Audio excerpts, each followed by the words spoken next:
Good evening, everyone. Welcome to, finally, after a long period of silence, real silence, that is, welcome finally to another episode of Nick Files. Of course, I am your host, Nick Muley. I know originally we were supposed to be starting with the show last week, but unfortunately, due to technical issues and also some other issues before that in the following weeks, we were unable to, I was unable to really bring the show as I wanted it to be. And the last time that I did, the slideshow didn't really work out as well as I was hoping so. So we are going to try this again because good news is the slideshow I'll be presenting tonight is already completed. I actually found a lot more information about this case more than what I had attempted to about 2 weeks earlier. Just a quick shout out, for those that are commenting right now. Hello, Nigel. Thank you very much. Very much appreciated. And once again, for some reason whatsoever, StreamYard is not showing all of the comments. So let me just go on one of the other pages. Yeah. What's up, Eric? Yeah, there's always tech issues. Well, of course there is. Hang on one second here. Okay. Yeah, so just to give the shout outs too, because the only network that's not running on StreamYard is the Paraunity network. So I just want to make sure. Okay, there's no one watching right now, but we'll probably see comments as the show progresses. What's going on, Patricia? Good to see you. So for tonight's episode, again, this is one I'm really looking forward to present. Oh, hey, Laura, good to see you. So for tonight's episode that I'm really looking forward to presenting, we're going to be focusing on, as I always like to say, the shocking true story behind The Conjuring 2, in which this case we'll be focusing on. Let me get the slideshow ready. Of course, as always, I got to check to make sure that the slideshow is showing on the screen.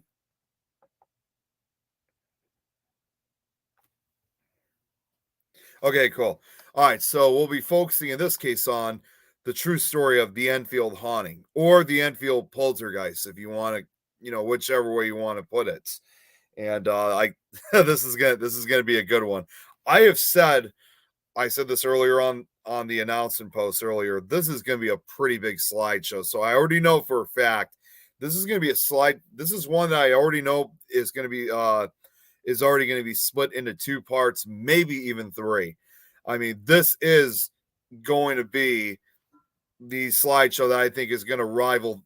I haven't done such a big presentation like this since the Amityville horror presentation. So even though I created it, this is the type of presentation I think will basically rival the Amityville horror presentation. That's just the way how I picture it. And from this point on, by the way, once again, like I always say right at the beginning of these slideshows, I won't be able to really see people's comments while I'm doing this. So I'll be keeping my phone right next to me. That way I could try to respond to and answer as many questions as possible to those who are commenting. So let's see here. Making one last check just before we get started. See, who else do we have who just tuned in? Okay, nothing on Things Network page. Anyone on Simply Spook? Hey, Rita, good to see you. All right, and finally, I'm going to just check one more page. What's up, Emma? Good to see you. All right, so therefore, let's get started. Now, here's something that we're going to proceed a little bit differently. I think a lot of you guys remember whenever I did my slideshows, I often usually start off with the history of these locations. But this case that we're focusing on, there's not really very much history, like actual historical background behind this location. I was only able to find a little bit of history on it, but for the most part, it really just goes right down to the haunting. So that's where that's how we're gonna begin it. So hopefully it's something you guys will. Either way, this is gonna be awesome to talk about.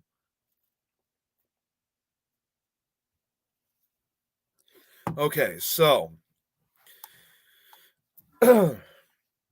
On the evening of Tuesday, August 30th, 1977, Peggy Hodgson, a 47-year-old divorced mother of four, and her brother John Burcombe heard loud noises and shuffling coming from her daughter's bedroom at her cramped council house, 284 Green, it's supposed to be Green Street, I think, Ponder's End, Enfield, which was actually the poorest part of the borough at around 9:30 p.m.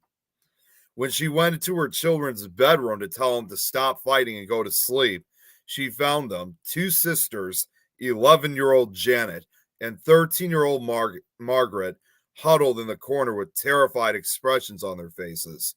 They were complaining that the bed was shaking and that there was an unamiable presence in the room. But thinking no more of it, she went to bed. We told our mom the chest of drawers was moving towards the bedroom door. Janet recalled while speaking on ITV in 2012. She said, "Oh, don't be silly. The house in is okay, I already said that before, but it doesn't matter. The house is 284 Green Street, a 3-bedroom council-owned semi-detached house dating from the 1920s. Of course, these are the original photos of it when it was photos of it back in the 70s. Peggy Hodgson was considered by those who knew her to be a pleasant and conscientious person, overcoming financial insecurity to do her best for her children. Margaret was serious and reserved. Janet, lively and extrovert. 10-year-old Johnny was only at home during the school holidays and some weekends since he boarded at a special school. The youngest child, 6-year-old Billy, suffered from a severe speech defect, but in other respects was a typical little boy. Mrs. Hodgson's brother, John Burcombe, a hospital worker, lived nearby at 272 Green Street with his wife, Sylvia, and 2 children, Paul and Denise. What's up, Candace? The 2 families appeared to be close, and John was supportive toward the Hodgsons. The Hodgsons' next door 282 neighbors were builder Vic Nottingham, a roofer, his wife, also named Peggy, and their 20-year-old son, Gary. Relations between the families were seen to be friendly and supportive. Unfortunately, I was unable to find a photograph of them. Trust me, I tried looking, but I couldn't. I really don't know why there's no photos. Although I did manage to find them in some film footage of them being interviewed. So going back to that was just a little bit of background on the family and neighbors itself, but going back onto the activity that was occurring the next night on Wednesday, August 31st, she heard a shuffling noise like someone walking about on the linoleum in slippers, and then 4 loud knocks. A chest of drawers slid 18 inches across the floor without any apparent physical contact. Peggy pushed it back and it slid forward again in the direction of the door by a seemingly invisible force, almost as if some supernatural presence was trying to trap the girls in the room and locking Peggy out of the girls' room. She tried to push it back, but couldn't as it wouldn't budge. In a recorded interview, she recalls what happened. "I just couldn't believe it. In fact, I pushed it back twice, and a third time I couldn't move it. The uncanny event was accompanied by repeated knocking noises. By then, she was convinced." She was dumbfounded, really, the adult Janet recalled for writer Will Storr in 2015. She pushed it back and it started to move again. She tried to push it back again and it wouldn't move. So she said, "Right, we'll go downstairs." It was very nervy. There was a funny atmosphere in the house. And then the knocking started. Terrified, the family fled and ran across the street to ask for help from their neighbors, Vic and Peggy Nottingham at 282 Green Street. Looks like there's some repetitive parts here. Of course, I'll make sure to fix that up later. What the? Wait a minute. Hang on 1 second here, guys. I just looked at the monitor here and hang on. I just noticed my picture's kind of going out a few times on the camera. Sorry. Hang on.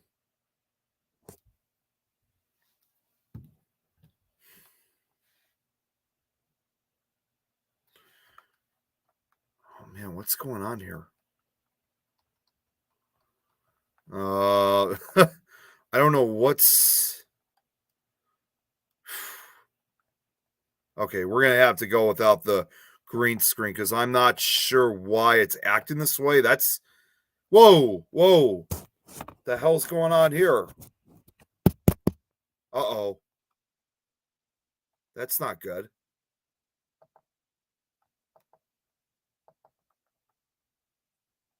That's the first time that's happened. Hang on.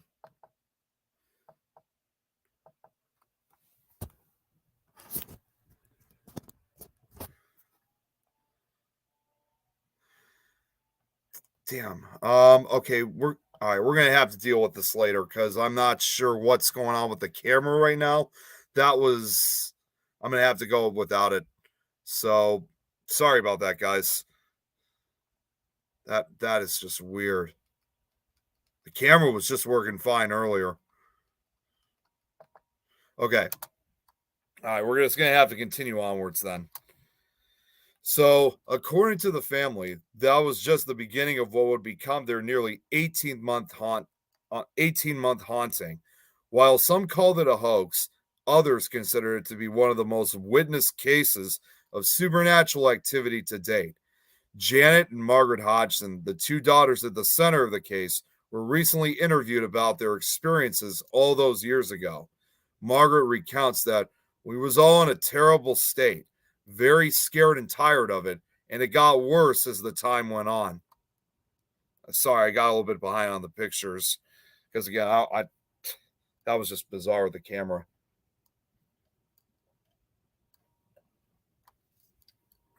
All right, so the next night on Thursday, September 1st, Vic and Gary went back to the house to investigate.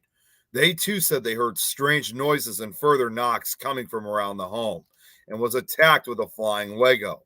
He later stated that he could find no source for the knocks, which seemed to follow him around the house. Vic was no better to explain what he witnessed. I heard knocking as I walked in the front door. I went all over the house, just couldn't make out what it was, so in the end I thought, there's only one thing. I'll call the police. Thinking someone was playing a prank, they called the Metropolitan Police, who came out to the house at around 1 a.m. The police, WPC Carolyn Heaps and PC Hyams, who first on the scene, checked the walls, attic, and pipes, but couldn't find nothing to explain the tapping. Carolyn reported witnessing a chair wobble and slide, but could not determine the cause of the movements.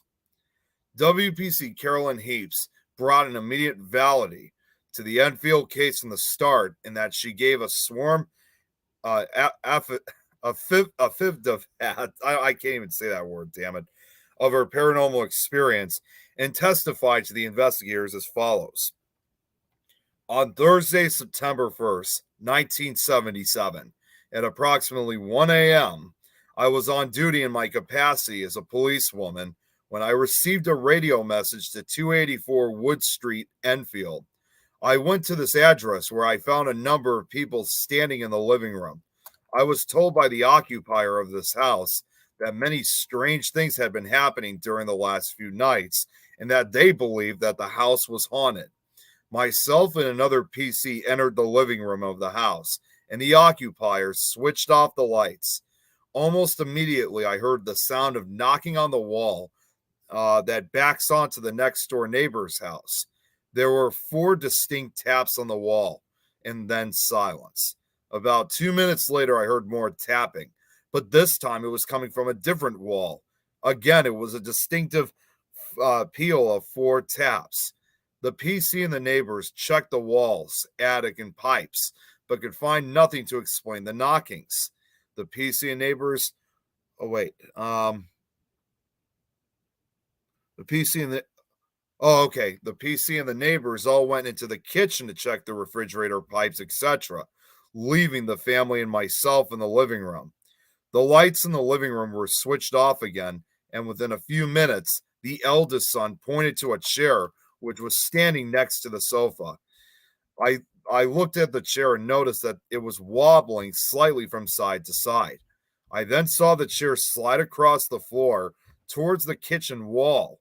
It moved approximately 3 to 4 feet and then came to rest. At no time did it appear to leave the floor. I checked the chair, but could find nothing to explain how it had moved. The lights were switched back on. Nothing else happened that night, although we have later reports of disturbances at this address. They deduced that it was not a police matter and quickly exited the house. The disturbances only got worse from there. Later claims included disembodied voices, loud noises, toys being thrown, overturned chairs, writing appearing on the walls, and even children levitating. These are some of the actual photos of some of the apparent objects that were thrown about by the poltergeist. Janet told ITV that cups would inexplicably fill with water. Things would the photo actually with the cups right there along with the plants, those were taken I think around the same time, where these plants were at the kitchen at first, but then eventually they were found along with these cups that mysteriously would fill with water. In addition, things would also randomly burst into flame, and that disembodied voices would speak to them too. Marbles and Lego flew around the house for the next 3 days, and various people visited in an effort to help, including members of the council, clergymen, and others, but none of these deterred the phenomena, which continued unabated. At a loss as what to do, on Sunday, September 4th, Mrs. Nottingham called the Daily Mirror, hoping that they could do something to help. Now, I do apologize if some of the text is a little bit small, but obviously I'll be reading it, so you guys don't have to worry about this. The Mirror sent reporter Douglas Bent and 21-year-old photographer Graham Morris to capture the hauntings. Vic Nottingham rang 3 or 4 times and Tom fobbed him off, Bent recalls. But eventually I said, look, we've got nothing to do. Let's go and look. Graham Morris recalls what happened when a call came through to the newspaper and he was dispatched to the Hodgson's house on an assignment that he now describes as life-changing. I was told the police had been called and they'd seen weird things happening, so I didn't really know what to expect at the time, Graham tells the Sun. I initially thought it was going to be a load of rubbish. But when they arrived, the house sat for hours. First impressions are always important as a reporter. And this was a photo of him interviewing some of the children. Somehow that accidentally put a repeat on that.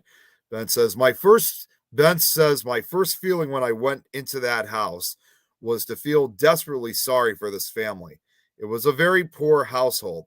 Single mother, 4 children, youngest boy with learning disabilities, signs of deprivation. The 2 girls were upset and politely explained what had happened over tea, but Benson Norris found the accounts a little vague to hang a story on, so they said their goodbyes and headed out. It wasn't until the reporter was about to leave that something happened and all hell broke loose. Vic ran to the car and told them to come back. It was happening again. We went back inside. The girls were screaming. The boys were screaming. It was absolutely chaos. This was a small terraced house, so the space was cramped. There were 9 people in the room, the family, the neighbors, and us. You couldn't put your hand on your heart and say you saw anything, but there were objects flying. Graham was hit with a Lego brick. I think he's still got the scar to prove it, said Douglas Betts. Positioning himself in a corner of the kitchen to take pictures, Graham realized that there was a terror lurking among them. Graham says the children came in one after the other with adults, but nothing happened until Janet walked in. It was unbelievable. Things were just flying all over the room. Little things like toys, marbles, and Lego bricks. I tried to get a picture of something flying across the room, but everything was moving so fast. You couldn't preempt where the next object would come flying from. It was coming in from all angles. With so many things being moved by an unseen force, Graham was hit near the eye by an item. He says his sight was saved thanks to the fact that he was wearing glasses. Graham Morris later said, I thought it was an ordinary job until I walked into the house. I stood in the gloom in the kitchen, and one by one they brought the children into the adults' arms, and the last one to come in was Janet. Suddenly things just uh okay, yeah. Suddenly things just took off and started flying around the room. I got hit by a Lego brick over by my right eye. It gave me a lump for a few days. There was a fair bit of force. There were marbles and things left in the kitchen that were just flying around the room. I was watching all of the family, and none of them was doing anything. He adds, I was hit in the eyebrow, and although it didn't draw blood, I got one hell of a lump. Whatever this was, you had the feeling that it was out to get you. It didn't like the fact that I was taking pictures. I could see the fear on the family's face as a tornado of objects flew around his head. Graham Morris couldn't help but think, the ghost is out to get me. This ghost is out to get me. The Enfield case might be one of the best documented paranormal cases in history, thanks to Morris's disturbing pictures of his visit to the Hodgson house. Among these images is a photo of Janet being tossed across the bedroom and levitating by the poltergeist while her sister watches in horror. Although he wasn't actually present in the room with the camera. In the photo, Janet looks to have come up from a prone position, flying across the room, and she's in midair. So these are the first series of photographs that were taken of the supposed levitations of Janet, and certainly is certainly a terrifying sight, that's for sure. But obviously, though, to be on a little bit on the skeptical side, as one might suspect from watching The Conjuring 2, it's very possible that the picture is staged. Janet leaping off her bed and onto the floor, but one can only go by Morris's account here, and he seemed convinced. It was chaos. Things started flying around. People were screaming. Morris said of his visit, according to the Daily Mail. The photographer came back and, geez, they're really talking about the Lego brick. The photographer came back and a Lego brick hit him above the eye. He still had the mark a few days later. And then Maurice Gross came in on the case, Janet said. She keeps saying according to the Daily Mail.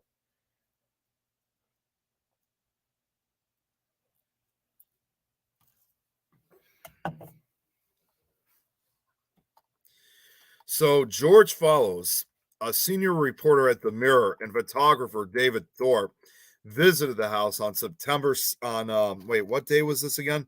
That was on I forgot to put the actual day. Let's see. Okay, it doesn't matter. Okay. Visited the house on September 7th. Follows believed at first that Peggy was playing tricks in order to get a new council house, but he soon realized that something serious was going on. Follows gave this account of events that he witnessed. Because of the emotional atmosphere at the house and in the neighborhood, ranging from hysteria through terror to excitement and tension, it has been difficult to record satisfactory data. Nevertheless, I am satisfied the overall impression of our investigation is reasonably accurate. To the best of our ability, we have eliminated the possibility of total trickery, although we have been able to simulate most of the phenomena. In my opinion, this faking could only be done by an expert. Follow suggested contacting the Society for Psychical Research, SPR, and spoke to the secretary, Eleanor O'Keefe, and was put in contact with Maurice Gross, a relatively new member of the society who had joined after the death of his daughter the year before and declared his willingness to act as an investigator if any interesting cases should arise. Gross was a successful inventor responsible among many innovations for the rotating advertising billboard.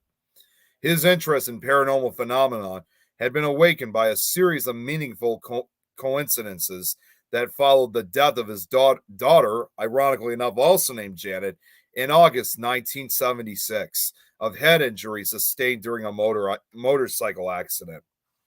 He became the examiner leading the investigation. Gross visited the house on Monday, September 5th.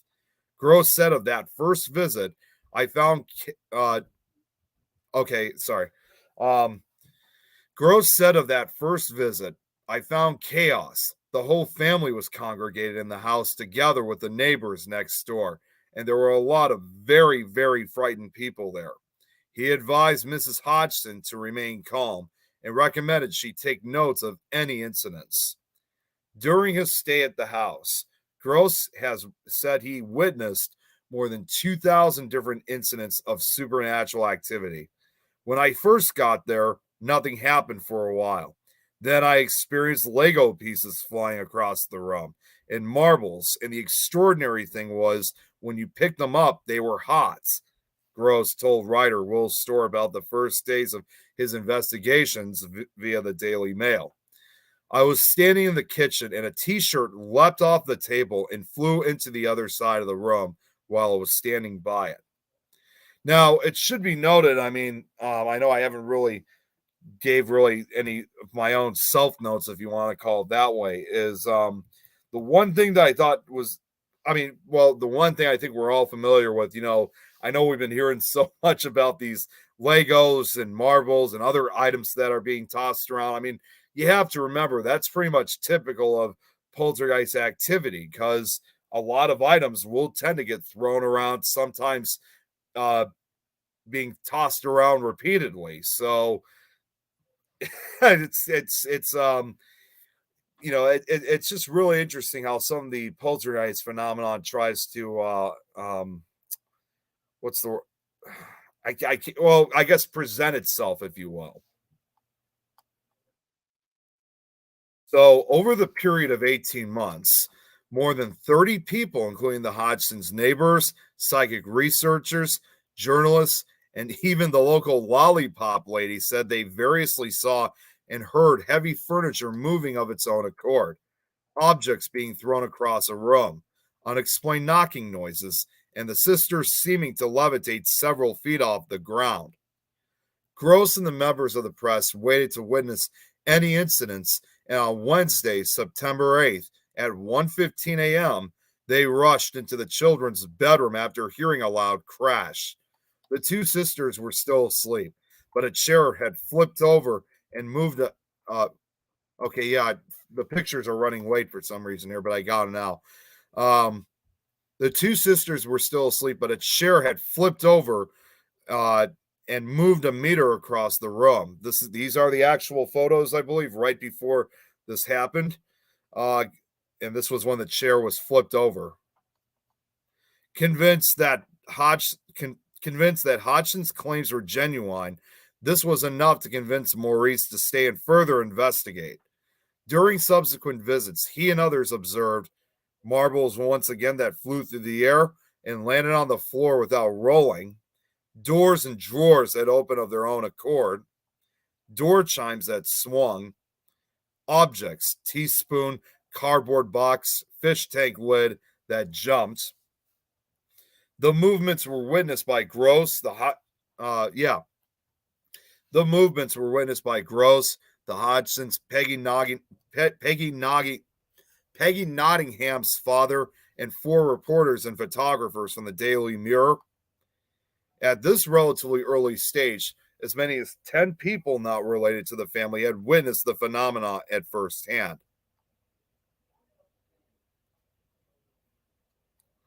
On Friday, September 10th, the Daily Mirror broke the story, describing it as the House of Strange Happenings. Later that evening, Peggy appeared on a radio program called Nightline on LBC, a London radio station. When Peggy arrived home after the show, she was greeted by the BBC's Rosalind Morris from the Radio 4 show, The World This Weekend. Roz joined Gross on an all-night vigil and also witnessed some paranormal activity. After the girls went to bed, there was a very loud crash upstairs in their bedroom. Something chucked the chair across the room. I'm convinced of that. Gross also saw flying marbles, jumping teaspoons, and boxes and a sofa that rose into the air and crashed down on the floor, upside down. In an interview at the time, he explained when he met his eyes, I have actually seen myself, marbles being thrown about. I have seen the door move without any help. I've also experienced the reduction of temperature. Gross was among several people to witness these events. This once again says about how that included the reporters and next door neighbors. Again, sorry for some of the repetitive info here. He and Graham Morris rigged up a camera that took photos, and when triggered, and managed to capture Janet being thrown from her bed. Graham later said, when I brought back the pictures, people like Maurice told me, whoa, you've got a levitation sequence here. To me, it looked like a girl jumping from the bed, but all these scientists were convinced it was levitation. Now, if I'm correct on what I'm about to show you, these, hopefully I have it done in chronological order. These are the photos of the full levitation of Janet being thrown across the room. So here she is, here at first lying in bed. This is where she starts lifting off, apparently. This one is a little bit blurrier, but this is where I guess she's kind of rising up. And I was actually really surprised that there was that many photos that were taken of this. So it's interesting, especially for something back in 1977 to capture this many photographs. Now, this is basically her up in midair. That's not all of them. There's actually, I got a few more here. So continuing forward. So while I'm putting these up, definitely give your thoughts and opinions on if you think she actually is levitating or if she's just jumping from her bed.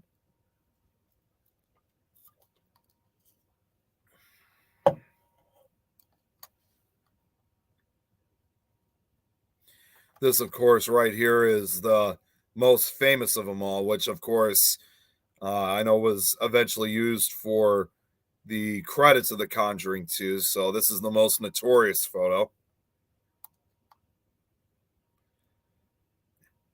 All right, so while you guys are giving your thoughts and opinions, I'm just going to check the comments very quickly just to see, because, like I said, I can't see when people are commenting while I'm doing this, unfortunately. So let me go back to StreamYard. See who we all have here right now.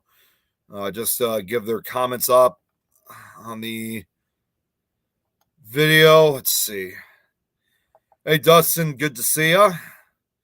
Evening, Annette. Hello, Christine. Pickle Tom, good to see you.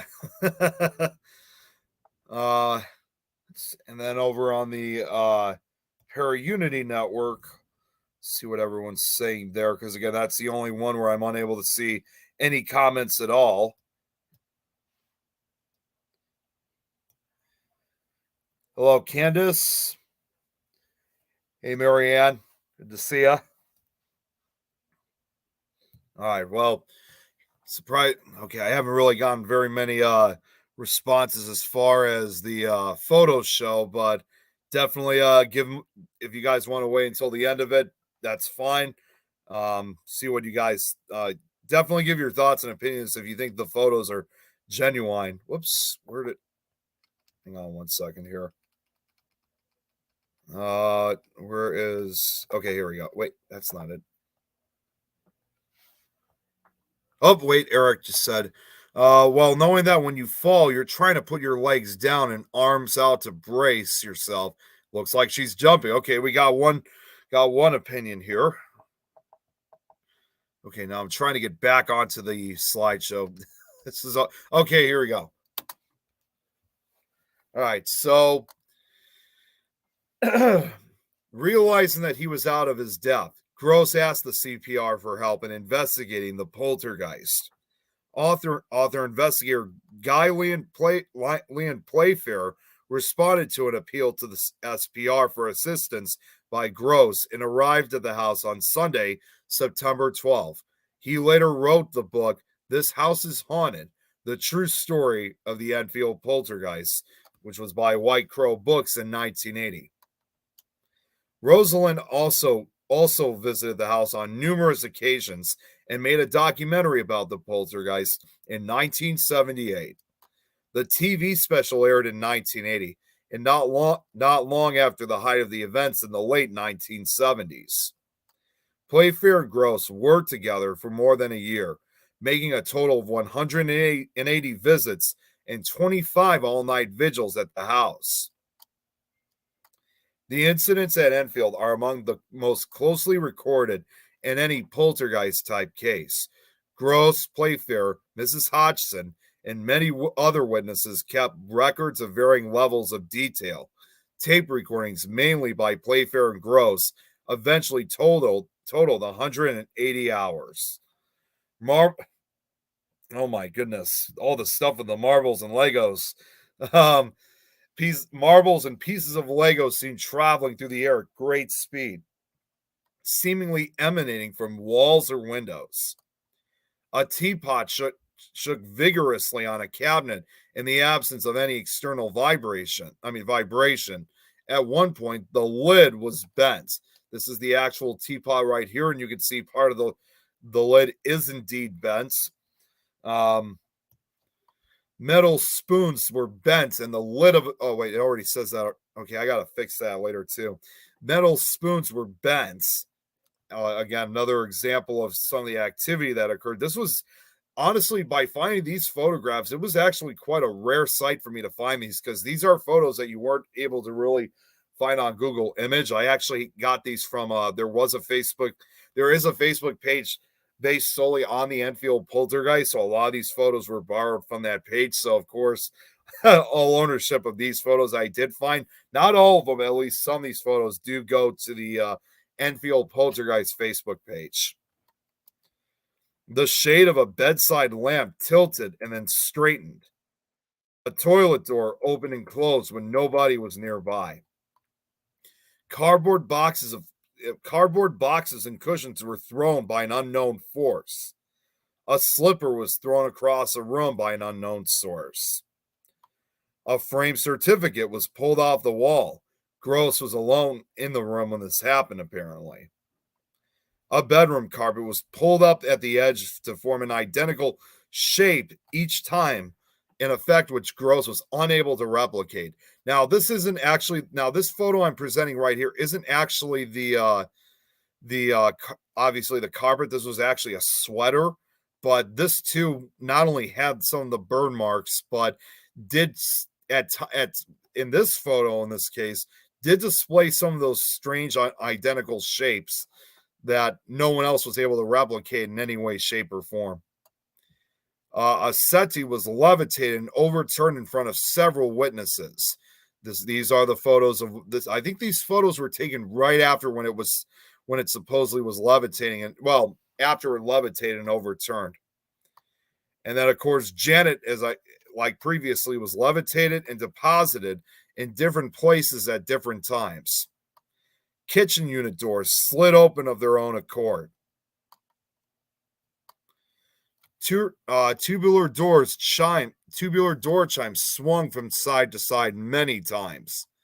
Footsteps were heard when nobody else was present.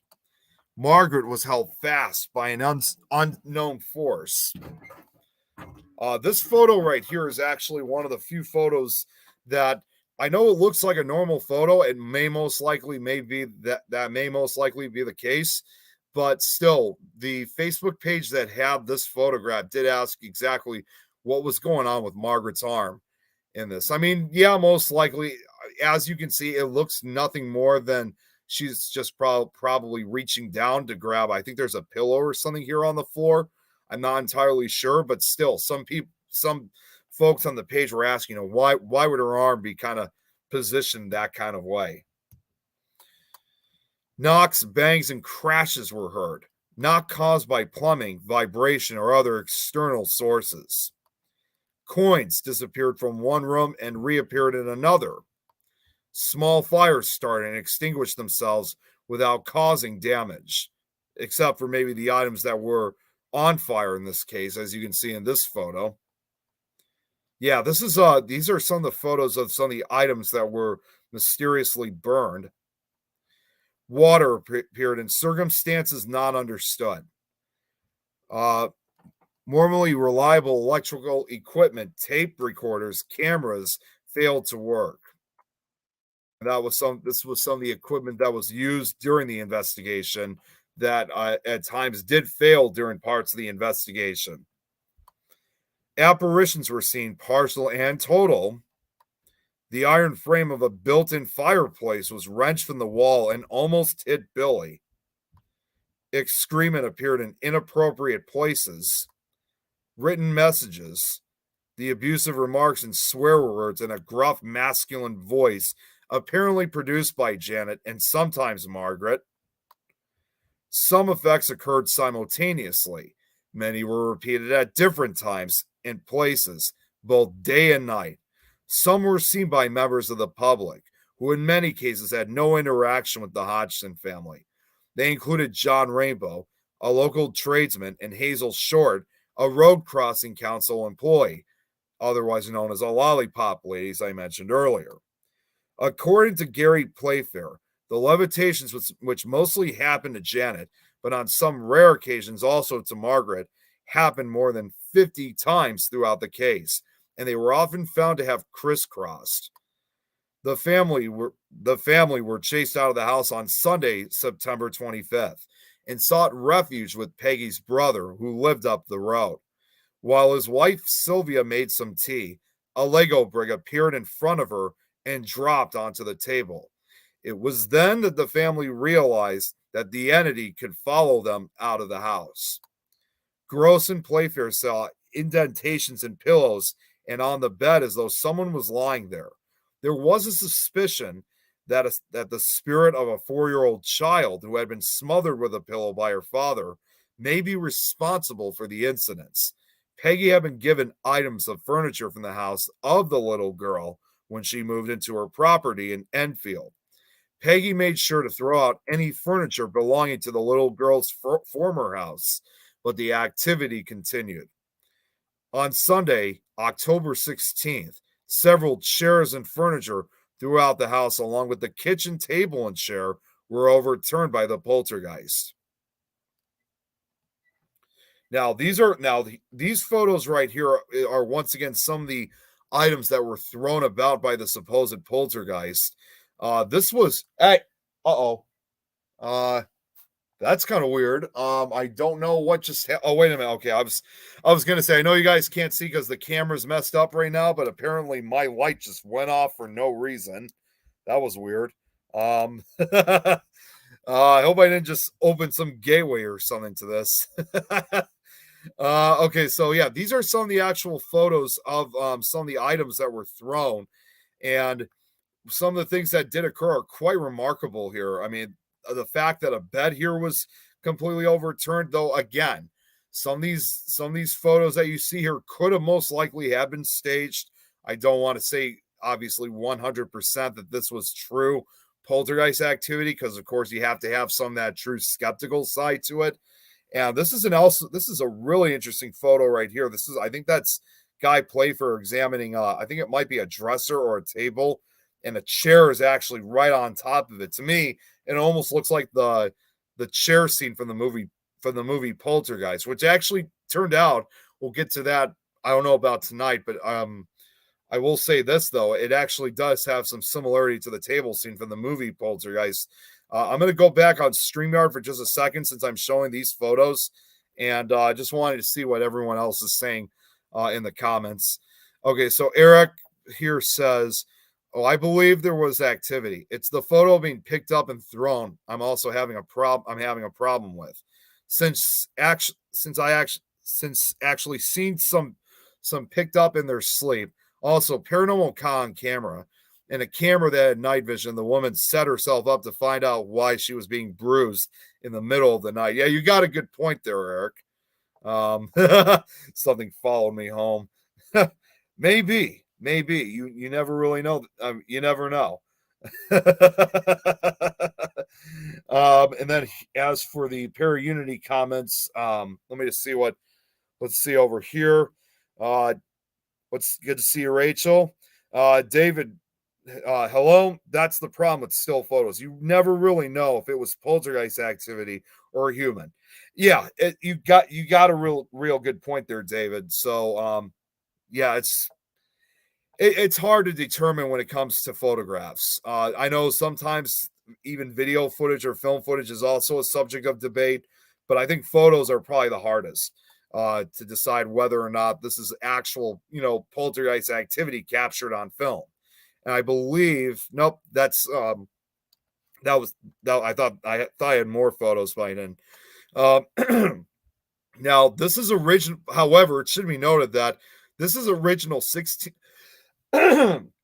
Excuse me. Now, this is original 16 millimeter film stock that was used to film the Hodgson family in their home, but on several occasions was unable. Oh, this right. Oh, you know what? Actually, wait. No, these are what I'm about to present are photographs.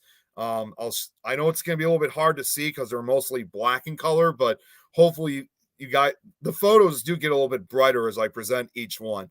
So this is like I was going to say, this is original 16 millimeter film stock that was used to film the Hodgson family in their home, but on several occasions was unable to get clear shots. Whether or not this was affected by the poltergeist itself is unknown. I mean, most likely, in my opinion, these bizarre images are most likely just malfunctions with the camera. But it's interesting to know that even for a camera like that with a 16 millimeter film, that the photos would present themselves that way. I mean, I'm not saying at all these images that you're seeing are paranormal at all. It's just basically the camera just kind of malfunctioning in a way. Check this out. Hello, Nicholas from France. Welcome. Okay, now Rachel here says if it's staged, it's a very professional staging. Very, very true, Rachel.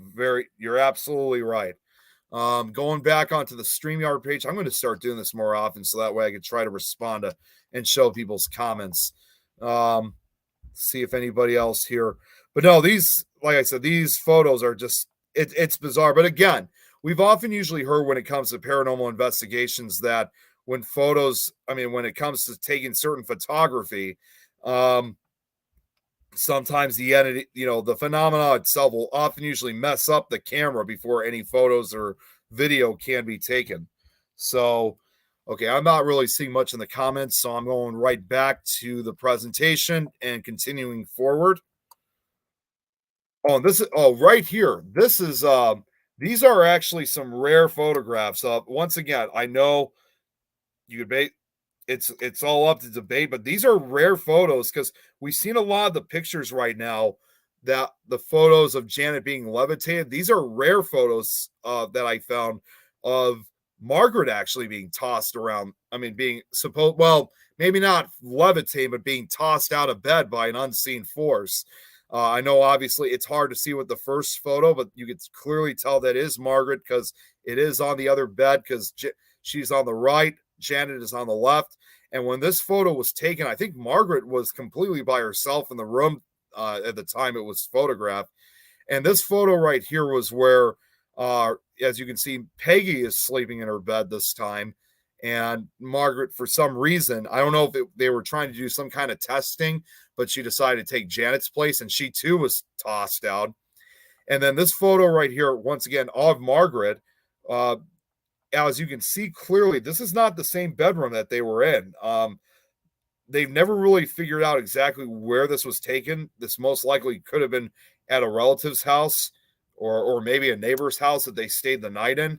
But you can see that her being thrown on the ground, was apparently it shows that she's being thrown to the ground by the apparent poltergeist that followed them. Okay, so David here says, right now all I see is the shapes are 10 blocks. Are they are okay, so David, what I was just saying before, I'll go back to it for just a second. They are actual images, but they were unable to get clear shots. The photo, so these are real photographs, but this is all that came out on some of the photographs during the investigation. I'm not saying at all that these are paranormal images whatsoever. It was something obviously messing with the camera that caused these images. So it was more of a technical issue than an actual paranormal issue. But they still say if it was caused by the poltergeist itself, obviously I don't think any of us will ever know for sure. So continuing on. Oh, I forgot to put a fade in that picture. Janet was the center of attention, was the center of the activity, which is common in poltergeist cases, which predominantly affect girls and young women. This was a photo right here that was taken, another rare photo where I think it was a chair or a table that was knocked out right in front of her as she was asleep. Two physicians, Piero Brovetto and Vera Maxia, who wrote a paper called I guess I forgot to put in what the paper was called. Some conjectures about the mechanism of poltergeist phenomenon argue that children generate poltergeist activity by channeling energy into the quantum mechanical vacuum. This paper postulates that although poltergeist activity has been reported around the world and in different cultures, the one thing they all have in common is pubescent children or young women. The two physicians believe that during puberty, a modification of the body happens, which involves various organs, and these changes create fluctuations in electron activity that can cause disturbances up to a few meters around the outside of the brain. They believe that the extra fluctuations triggered by the pubescent brain can enhance virtual particles around the person, which increase the air pressure surrounding them, which could be responsible for moving objects. The word poltergeist is derived from the German words poltern, which means to crash or bang about, and Geist, which means mind, ghost, or spirit. And the earliest reports of poltergeist activity date back to 530 AD. A study of 500 cases carried out by parapsychologists Alan Galt and Tony Cornell found that poltergeist activity involved the movement of small objects by 64%, followed by rapping sounds by 48%, and the movement of large objects such as tables and chairs by 36%. Many of the witnesses to the haunting described hearing hollow knocks that were coming from all parts of the house. What differentiates a poltergeist knock from a human one is the difference in acoustic sound waves. When a human knocks on a surface, there is a full amplitude of sound which tapers off. A poltergeist rap starts quietly. Oh, this is what I wanted to have up. A poltergeist rap starts quietly before becoming louder and then fading away in a similar waveform to an earthquake. So this was apparently I think it was like a sound, like one of those kind of sound amplifiers, if you will. Um, Obviously, this demonstrates a normal rap by a normal human knock. And then right on top here, supposedly the poltergeist that was making the knocking sounds itself. Okay, so David here, still shape, circle, triangle. It's really bizarre. It's really bizarre. According to Dr. Barry Colvin, a polyurethane technologist who carries out experimental psychical research, poltergeist sound signatures cannot be reproduced. The Hodgson house was not a happy one when the activity started, and it is commonly believed that poltergeist activity tends to start after major trauma after major trauma or a life events. Oops. In the case of the Hodgsons, their father had abandoned them for a younger woman, and the family were left struggling in poverty. The two girls, Margaret and Janet, didn't have a good relationship with their father and were afraid of him. Billy wasn't with the family because of behavioral problems and was in a boarding school. William Rowe, a parapsychologist who studied many U.S. poltergeist events, I'm sure some of you guys probably remember him from some of the older paranormal documentary shows. I know he was featured on quite a number of them throughout I think he was on for a good portion. I do recall seeing him on some of the paranormal shows from the late 80s, 90s, and early 2000s. Sadly, of course, he's passed away since. But I do, if you guys remember one of the first pilot episodes of A Haunting, I do recall it was the Haunting in Georgia 2-part episode. I do recall that he was in that show. So it's interesting to know that he was also involved in this case too for Enfield. But he noticed a tendency for the person at the center of activity to exhibit symptoms of repressed anger or distress. He believed that the haunting was due to the discharge of mental energy. He described recurrent spontaneous psychokinesis, or RSPK. He theorized that the person was involuntarily employing RSPK in order to let out their repressed feelings. This certainly seemed to be the case with Janet, who had a license to swear profusely and displayed increasingly aggressive behavior during the haunting. She would suddenly rush across the room and bash her head on the wall, and her family became concerned that she would kill herself. She would have fits of rage where she would shout and swear and would have to be physically restrained. Now, what I'm about to show you guys, I have to admit, it will be somewhat a little bit disturbing because those moments of rage and her trance-like fits was captured on numerous occasions through photographs. So what I'm about to show is pretty, it's pretty unsettling. I mean, whether or not she actually is, whether these photos are, again, paranormal in nature, it's really hard to say. But she certainly did have her violent fits. So this was basically where Maurice Grosse was examining her during one of the trance fits. And this is when she started becoming violent. So this was when he had no choice but to restrain her on several occasions because of how dangerous she was becoming. I mean, you could see as each photo I demonstrate, she's becoming more violent. Yikes. Of even hit, I mean, in this photo, you could see she's clearly hitting him on the head. And then right after this, you could see that other people are now are joining in to try to help him out to try to restrain her because it was getting pretty dangerous. Again, there is no actual film footage of this itself, but still the images here are pretty unsettling. And that wasn't all the photos. So now this was done by this was, I think, another moment of when she was having her trance fits.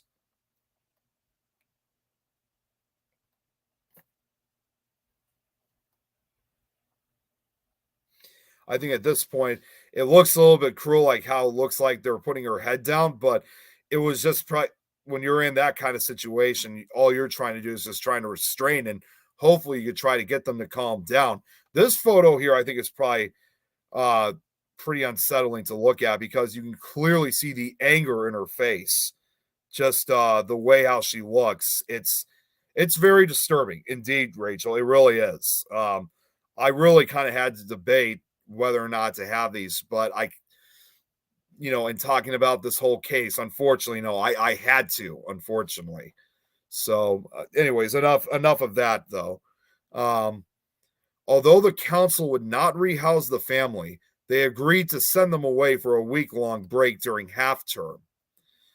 This was the actual note, I believe, that was given to the family about giving them a break from the house. They went to Clacton-on-Sea, and the only incident that occurred there was the sound of a dog barking from Janet's bed. This was one of the few photos, as far as I know, this is really one of the few photos where it shows maybe not everybody, but the majority of the family actually happy with themselves. I don't know if this was taken during their actual vacation, but this really was the only photo I could find of all of them smiling in this picture. On November 5th, when the Hodgsons returned from their holiday, girls decided to confront and communicate with the spirit using raps. 1 knock for no and 2 knocks for yes. He asked some questions. Are you a male spirit? Knock, knock. Did you used to live in this house? Knock, knock. Was it more than 50 years ago? Knock, knock. Did you die in this house? Knock, knock. So most of the answers right now they're giving is yes.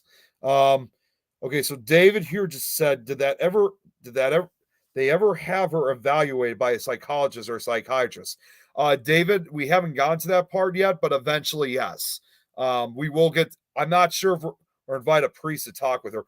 Yeah, David, these questions that you're asking, it's actually going to be in the later part of the slideshow. I'm not sure if we're going to be able to get to that today because this really is quite a big presentation slideshow that I have.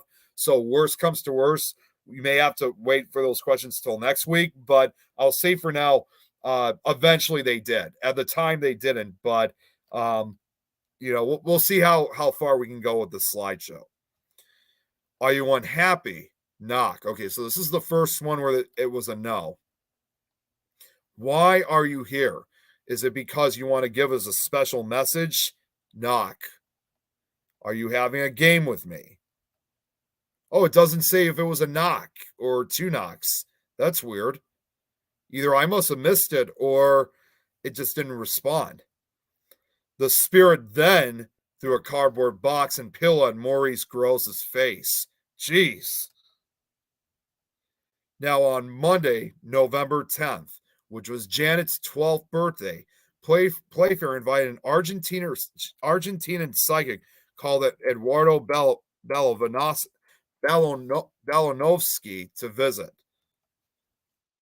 This photo was supposed to show up. Oh, wait, you know what? This was actually what I was supposed to say about Janet. That's why the photo showed up. It was intended after what I was saying about it, which was Janet's 12th birthday.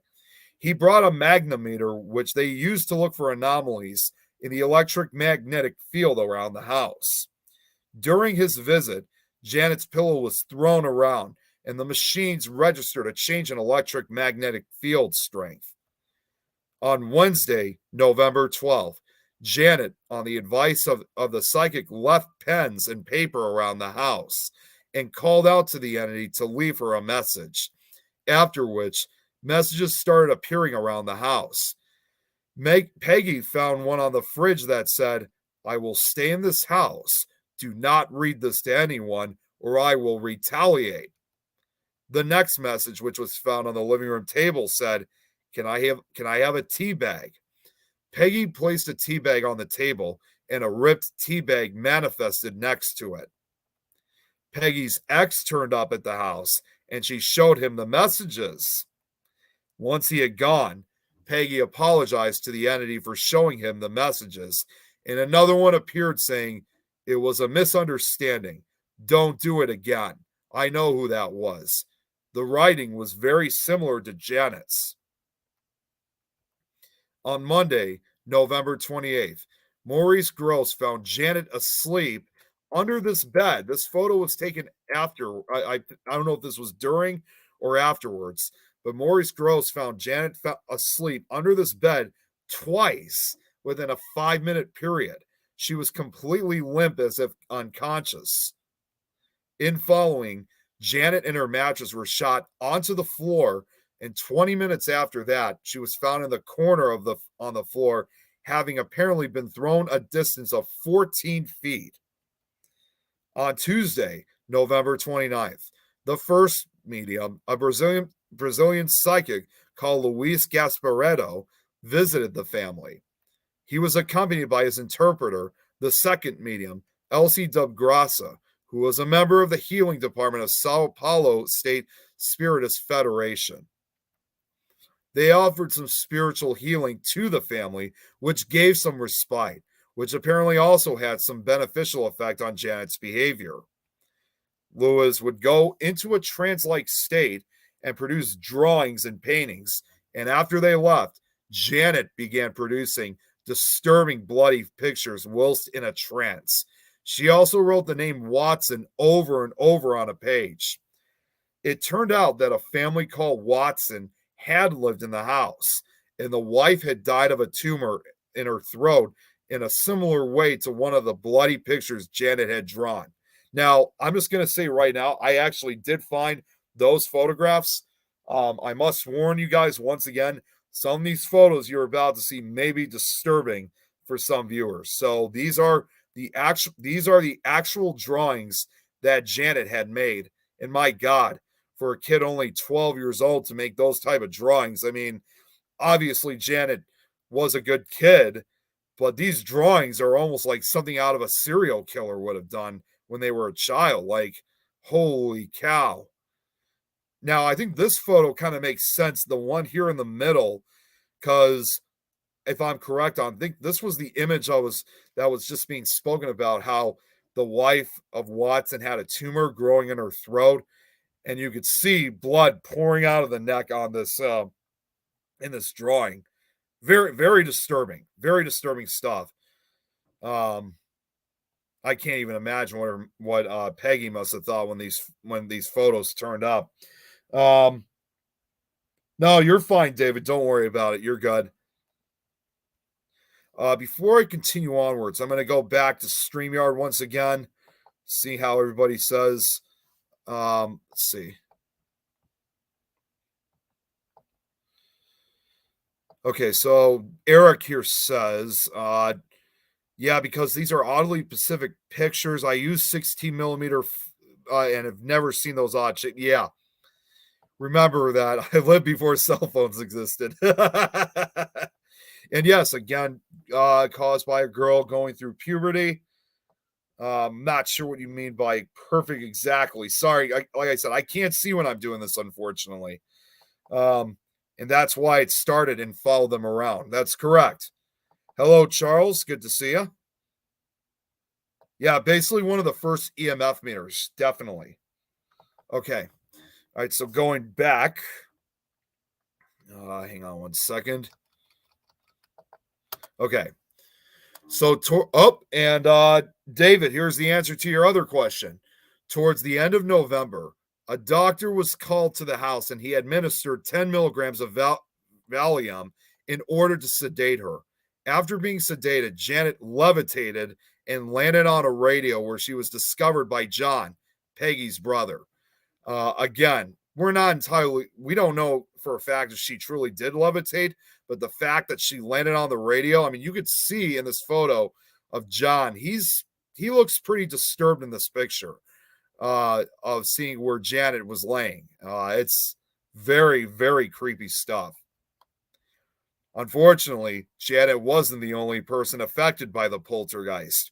Her mother claimed to know when events were about to take place, as she would get a headache, and Margaret at one point shared the same dreams.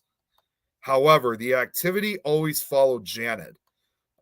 This is some of the other photos here where it kind of does focus more on Margaret, where there's clearly a state of fear in her eyes, and you could see she looks very distraught in this photo from everything that was happening. I mean, This poor kid, really. Whether it was paranormal or not, it really obviously took a toll on this family. Apparitions eventually started to appear, and a neighbor's brother saw a light about a foot tall burning in the Hodgson's window before fading away. Another neighbor and Peggy saw the same elderly woman in different windows independently of each other. Johnny saw an old man with big teeth staring at him. One day, Maurice and a neighbor heard one of the Hodgson kids that they couldn't move and that something was holding his leg. I bet it was either Billy or Johnny. They never really said exactly which. It was obviously one of the Hodgson boys, but didn't say exactly which one. I bet it was probably Johnny. In all, it was believed that around 15 different people saw some kind of supernatural activity during the haunting. Just very quickly before we continue, I got to check to see how much time I have left because I only got till 6 o'clock. Okay, so it's 5:46 now. So I only got about 15 minutes left. So we'll see how much further we can go with this and just continue to proceed. All right. John Hasted, a physicist at London's Birkbeck College, strapped Janet to a Blundell couch, which is an apparatus used to measure such anomalies, found that her weight increased in a way that couldn't be explained. He reported 2 sudden 5-second weight increase signals, about 1 kilogram, and a minute gradual weight increase, which eventually returns to normal, an anomaly he was unable to explain. He was further intrigued by a light bulb that exploded in an unusual way, finding that one of the glass supports on which the filament was mounted had snapped, an event he considered very rare and similar unexplainable incident. Another physician, David Robertson, carried out experiments at Enfield. He attempted to secretly video Janet, but found it impossible to conceal the equipment from her. He saw several unexplained incidents, such as a sideboard overturning, Janet levitating, and the teleportation of a large cushion being transported to the roof. The overturning of a sideboard, his head being struck by a flying plate, his hair pulled when he slept on the floor of the front room, among other things. Now, I know some of you guys are also probably wondering why I don't have photos of these other people. Every time I put these, just a quick word of note, every time that I do these slideshows, I do try to find the images of every name that I find, and I was unable to find photos of everyone. So that's why I only have a photo of John Hasted, in case anyone asks. David now just said, it's starting to sound less poltergeist and more demonic, especially the unexplainable weight gain. I don't know if I would really call it demonic, but it definitely became a lot more of certainly at least a human spirit activity. I mean, maybe no one really had ever used, as far as I'm concerned, no one really had ever really used the term demonic. In this case, I don't think really anybody thought it was a demon. Of course, obviously, me being one, I try to avoid that term on several occasions, but it definitely was I think it definitely was some type of entity that was in this house. And yes, Rachel, whatever was, regardless of human or not, whatever this entity was, it was definitely very powerful. A local psychiatrist examined the girls and maintained that if they were left alone, then the disturbances would stop. This did not happen, however. Janet was given a detailed physical and psychological assessment. Yep, here you go, David. Here's the question you were asking early a few minutes ago. Janet was given a detailed physical and psychological assessment at London's Maudsley Institute of Neuropsychiatry by Dr. Peter Fenwick. No abnormality was discovered, such as damage to the brain or evidence of epilepsy. Hypnosis similarly failed to uncover any evidence of psychological frailty. Playfair undertook some research that found similarities with some manifestations of Tourette's syndrome, including explosive utterances, barking, and swearing. When medical doctors were called out, they usually prescribed calming drugs to help Janet sleep. National press reporters, photographers, and television crews used different approaches to try to uncover the reason for the phenomena. Some introduced professional magicians to try to discover fraudulent activity. Others brought spirit mediums to make contact with the haunting entity. A somewhat theatrical performance by another medium, Gary Shurick, also resulted in relative calm for a short while. Matthew Manning, a healer and psychic, visited the Hodgsons wishing to share knowledge of such events from his own experiences, which he believed originated from an individual's own energy. This was the only photo I was able to find of Matthew Manning actually investigating and attempting to communicate with the entity. Manning, in fact, this is what I believe was happening in this photo. I got to make a space out of it. Manning said that he had experienced headaches of a similar nature to Peggy's at times when phenomena was about to take place.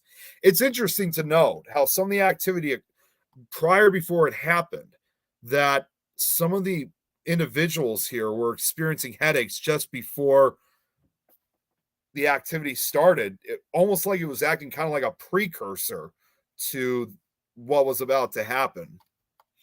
On Saturday, December 3rd, 3 months after the start of the disturbances, Janet was pulled out of her bed and Maurice found her sliding down the stairs head first while she was still asleep. This was the only, again, as far as I know, this was the only photo that I could find that was actually taken right before she was pulled down to the stairs. It's quite a shocking photo right there.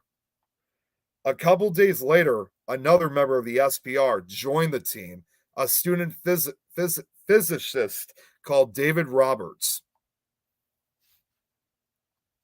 More members of the SPR joined them on Saturday, December 10th. Dr. John Beloff and, that was supposed to go the opposite direction. Dr. John Beloff and Anita Gregory. The group challenged the entity to speak. An anomalous voice began to emanate from Janet.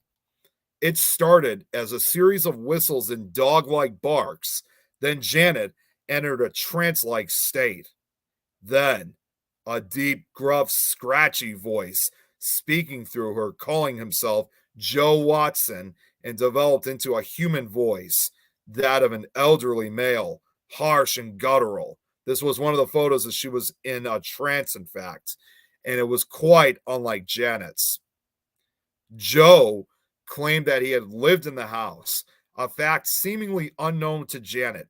It habitually swore and claimed to still be living and to sleep in Janet's bed. However, the next night, on Sunday, December 11th, the voice said that his name was Bill Wilkins, and on Tuesday, December 13th, Maurice Gross's son, Richard, who was a newly qualified solicitor, helped his father interrogate the presence and such, is the only member of the Law Society to have cross-examined a ghost. Gross recalls how every breakfast time my father would play a tape or two. It started off with bangs and noises. With noises, bangs. Then it moved on to banging in response to questioning.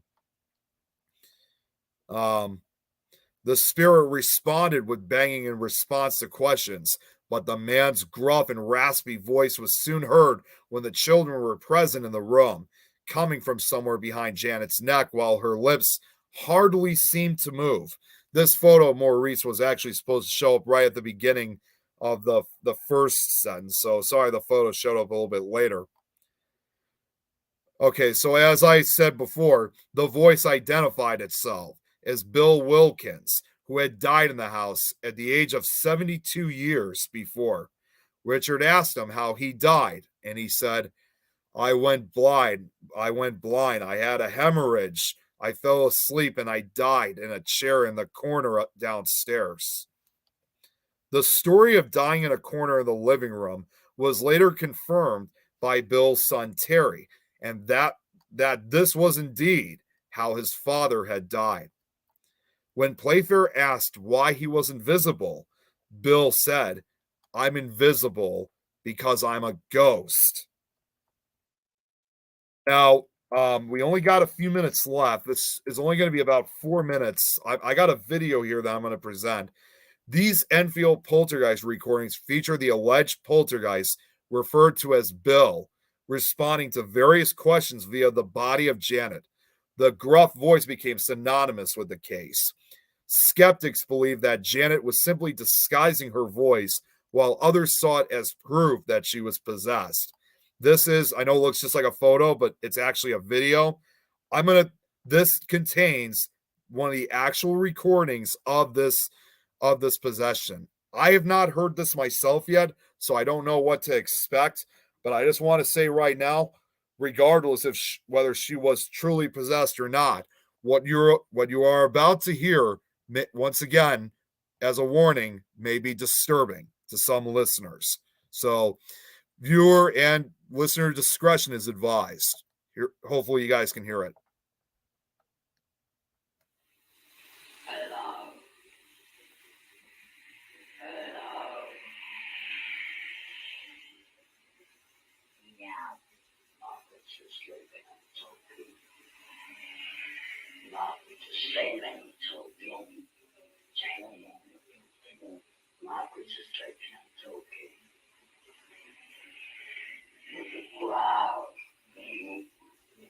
Oh, shit.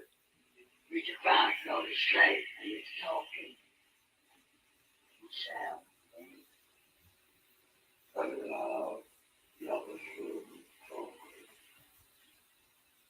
Janet, Margaret, and Betty, oh, the slave and it's talking. I'm good.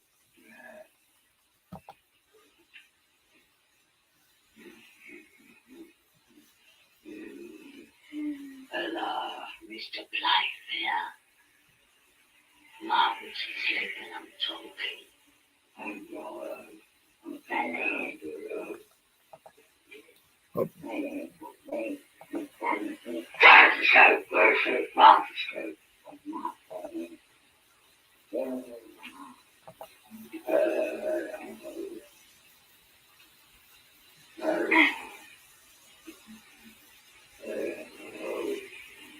Betty. All right, Nate. Margaret, Johnny, up at our station with hope. Just Margaret. Oh, hang on the floor, Margaret and Betty. Hello, Nate. Hang on the floor. And they've all come up.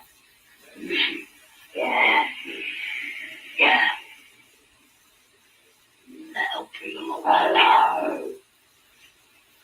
That well. Well, good. Well, late. They are. That's good. You can do this. I'm going to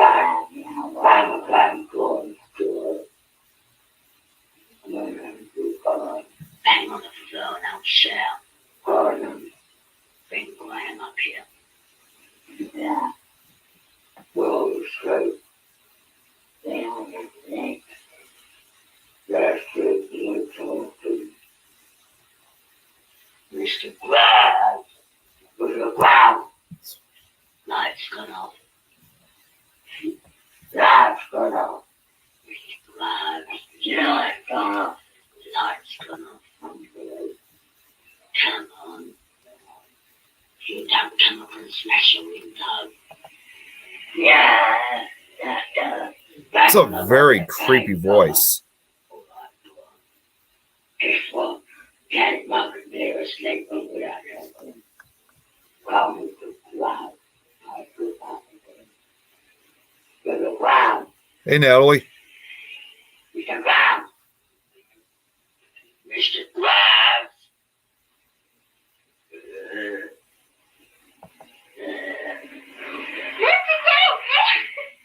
Mr. Gross! Quick! Mr. Gross! Oh, something. I was in the car. Look, Charlie. Oh, God, my soul, Margaret. She was not her niece. Margaret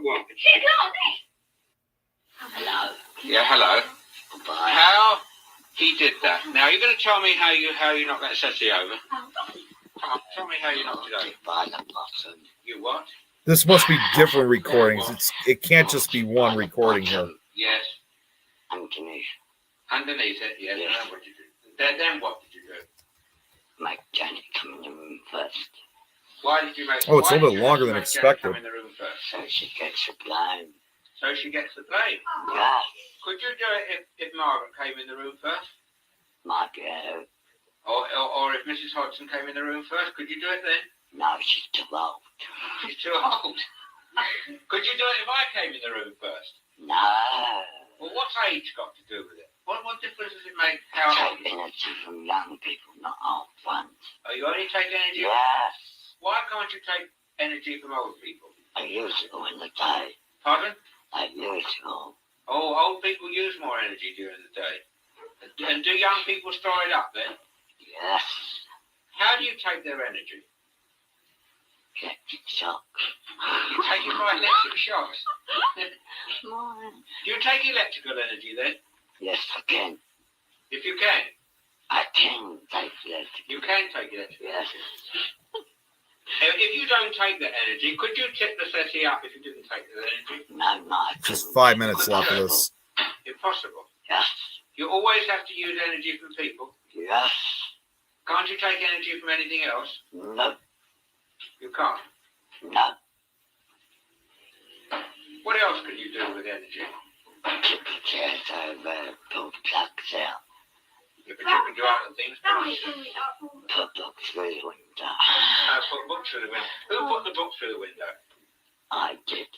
You did. I took a shortcut and put it through it. Ah, I see. How would you have done, if I'd have said to you, put that book through the window without breaking the window, how would you have done it? Open the window and thrown it. Sorry?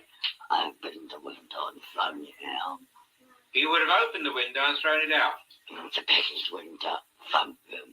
Yeah. But could you have thrown it through the glass itself without breaking the glass? Yes. How would you do that then? Dematerialise it one night in it. You dematerialise it? Yes. How do you do that then? I don't know, but I'll tell you somehow, don't I? You don't know how you do it. No. A gift. It's a gift, is it? Well, surely you should know how to do it.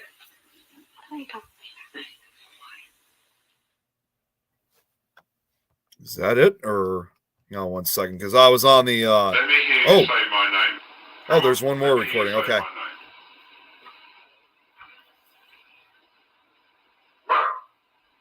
That's not my name.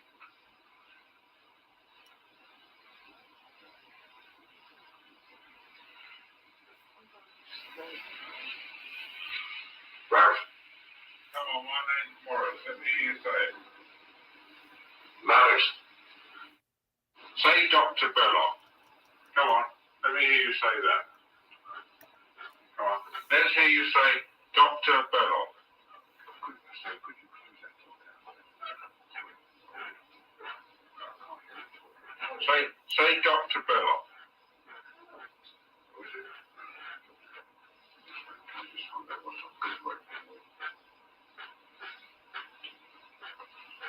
Now, if you squeak the bed, I can't hear you talking. Now, say Dr. Belloc. Come on. Come on, say it for me, Dr. Belloc. Dr. Belloc. Right, that's good. Right. Shut the door. I'm 72 years old. I come from Jewel Park, Great Dog.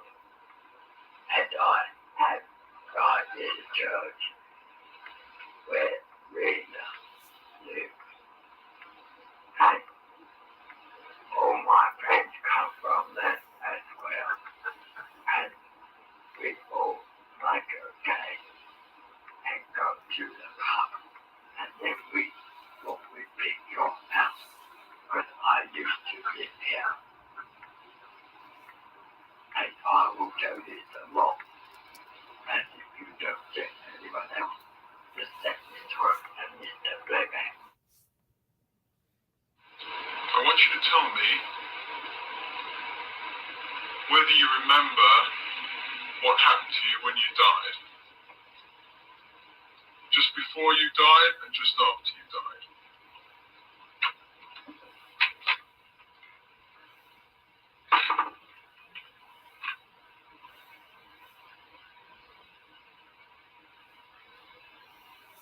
Days before I died, my day, I went blind. Then I had an hemorrhage, and I fell asleep, and I died in a chair in the corner downstairs. Bill, if you're there, would you answer me the following question? What have you done with Denise's 30p?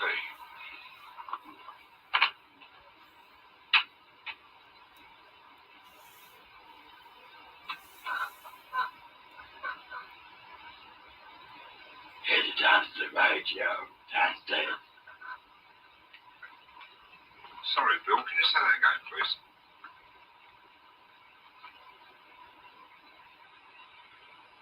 Headed down to the radio downstairs. Right, Bill, I'll go and look. Thanks ever so much. All right, there's just another minute. Who are you? I'm invisible. You're invisible. Why are you invisible?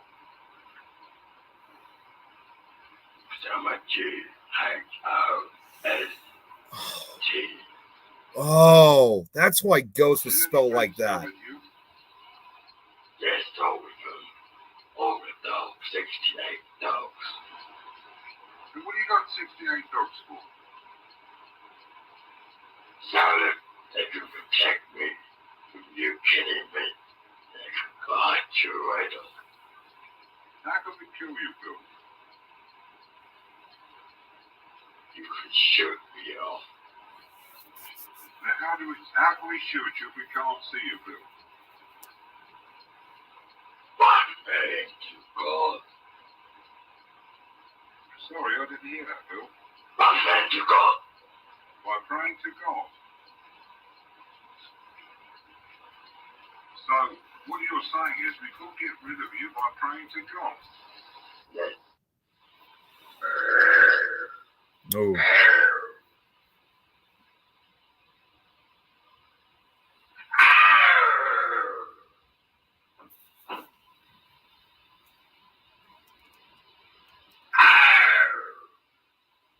Hell is it doing?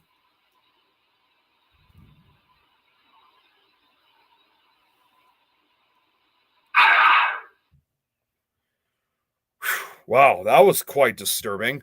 Okay, so unfortunately, guys, I do actually have to get off here because I just realized what time it was. So I do apologize for it. I mean, honestly, I know I know there's another show on one of the other networks that's supposed to run right after me. So I do apologize. So I'm just going to go through these comments very, very quickly just before I get off here. Yes, because what people call demons are not demons. What is common for mediums? Oh, which is common to mediums. Yep. What's up, Kelly? Good to see you. If you're talking about the recordings, I'm not sure. I wasn't really able to see it, but it's still under a subject of debate. You would have to ask Nick about that when he did the research. Yep, no, it's a male voice mixed in with hers. You can see Natalie. Remember the video of this? It was frightening to watch her sitting there and hearing that. Yes, indeed. Regardless whether or not she was whether or not she actually was possessed or not, that was still quite a creepy recording. It's hard. And yes, at the same time, though, it is hard to make that low pitch and voice. I mean, I could not even make that voice at all. That little girl would not know of any of those words. Indeed. Indeed. He asked her to say that because it's hard to keep that tone of voice while saying certain words. Yes. What's up, Sarah? Bye, Sarah. And yes, very creepy indeed, Charles. Again, I would definitely, if I didn't have another show following after me, I think it would have been something that I would have continued onward. And just responding to the comments in the Paraunity Network chat, is that two spirits talking to her? It's possible. I'm not sure, but they said it's mostly by Bill Wilkins. Everything here is so similar to the events in David here says, Everything that here is so similar to the events in Pontefract at 30 East Drive. I'm not really sure. I never heard of that one, David. You'll have to touch base with me so I can understand more of what that is. Good to see you, Marianne. Unfortunately, I'm about to come off. Yes, Rachel, indeed. That was very creepy stuff. And like I said earlier, right at the beginning, I have never heard of that recording. So this was a first timer for me as well. So kind of took me a little bit by surprise. But I got to say, though, very creepy. Certainly the ending with all that growling was very disturbing. Unfortunately, that's not even all the worst of it yet. So guess what? We're going to have to make a part 2 of the Enfield Poltergeist. So I just want to say, just before I get off, thank you guys so much for coming on, hanging out and listening and watching this. I didn't expect this the way it goes. I do apologize. I wasn't on camera for the longest time because I did have an issue. Of course, now the camera is back to working, so that's good to have. And yeah, we'll pick up from where we left off next week. Of course, I'll see some of you guys tomorrow afternoon for the To the Grave and Back with Lois and Rosie, and we're going to be talking about the St. Valentine's Day Massacre. So that'll be an interesting topic. So yes, indeed, Natalie, part 2. So thank you guys. I got to get off here. Thank you guys all so much. I'll see some of you guys tomorrow, but if you're going to wait till next week for part 2, we'll see you next week then.